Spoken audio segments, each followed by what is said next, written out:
Early developments in the Cold War, 1945 to 1949. So, during March 1946, during a trip to America, Winston Churchill gave a speech called the Iron Curtain.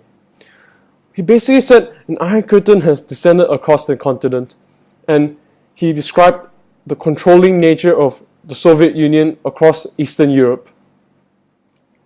So both the USSR and the USA started to see themselves, each other, as opposition and opponents. So secret telegrams had been happening during this time. The long telegram of 1946 was from the American ambassador in Moscow.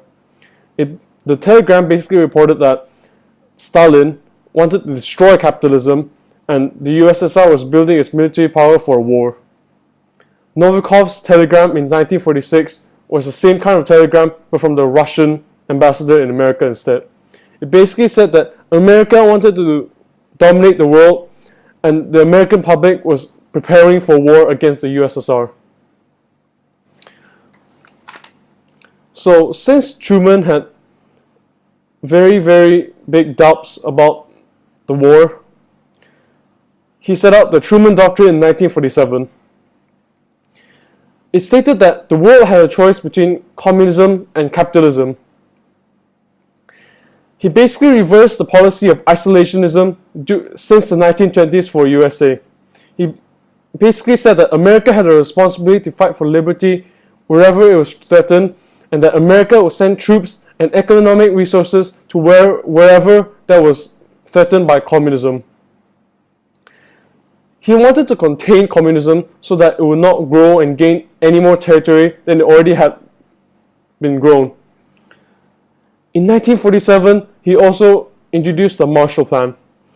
He committed $13 billion to give to shattered Eastern European countries to have recovered their economy. Basically, behind this Marshall Plan, the USA thought that communism would be less appealing if they had more wealth, because as you have more wealth, you are least likely to want to share that wealth. So the idea of equality is not very appealing for many people during that time. As an effect of the Truman Doctrine, Stalin introduced Cominform. It was an international organization introduced in 1947. It basically represented communist parties across Europe and brought them under the direction of the USSR.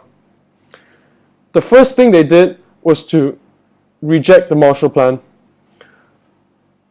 As a result of Cominform, it consolidated the power of the USSR through Eastern Europeans by stamping out opposition and ensuring the loyalty of Eastern European governments.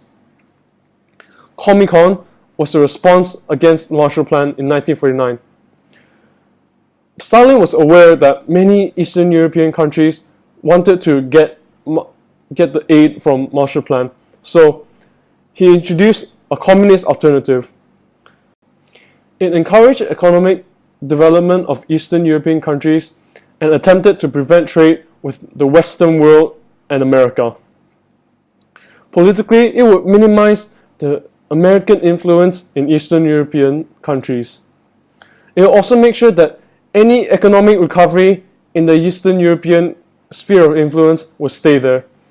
This means that even if the Western European countries had prosperity, they would not be accessible by the Eastern Europeans. So by this time, Europe had been divided into two camps: the Western European countries and the Eastern European countries. Western European countries were accepting of Marshall Plan and the Truman Doctrine, while Eastern European countries accepted Cominform and Comecon. So from Potsdam Conference, we know that Germany was already divided into 4 sections, and so was Berlin. So since Britain and USA have been working very well, the zones have been combined together into Bizonia.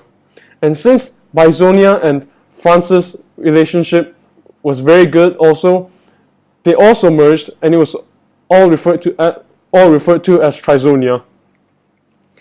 At this point in 1948, the Western Allies were starting to team together against the USSR. They started to set up an independent nation for Western Germany aside from Eastern Germany, and they decided to introduce a new currency called the Deutschmark, which would become the official currency for Trizonia. So the USSR saw this as the first steps of separating Trizonia with Eastern Germany.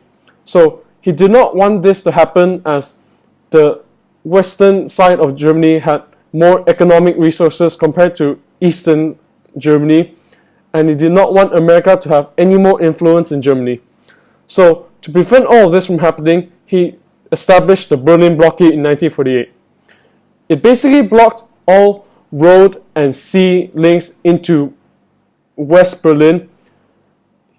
Stalin did this because he thought that the central government in Berlin would not be able to conduct its affairs across West Berlin and West Germany. So they thought that if they could not have a functioning government in Berlin, then West Germany will also malfunction. President Truman responded peacefully with the Berlin airlift. Up to 1,000 tons a day were food supplies shipped into West Berlin through air. It was a massive propaganda success for the USA, as this looked like a very aggressive move by the USSR. And for the USA, they responded very peacefully with the Berlin airlift to save many people in the West Berlin because they were threatened with starvation. In May 1949, Stalin ended the blockade, and FDR and GDR were created. So the FDR was the western side of Germany in 1949, and the GDR was the eastern side of Germany, which is led by USSR. So the Berlin blockade in 1949 showed that the Western European countries were in danger of military confrontation and even war. To prevent this from happening, in 1949, NATO was formed. NATO members agreed that if any NATO country came under attack, all members of NATO would come to their defense and fight for them. NATO countries consisted of the Western European countries and the USA. The Marshall Plan had created a trading alliance within the Western European world, but NATO created a military alliance against the USSR. The Warsaw Pact in 1945 was created in response to NATO. It was basically NATO but for Eastern European countries, that in the event of a war, if any Eastern European countries were attacked, all Eastern European countries in the Warsaw Pact will come to their assistance and fight with them.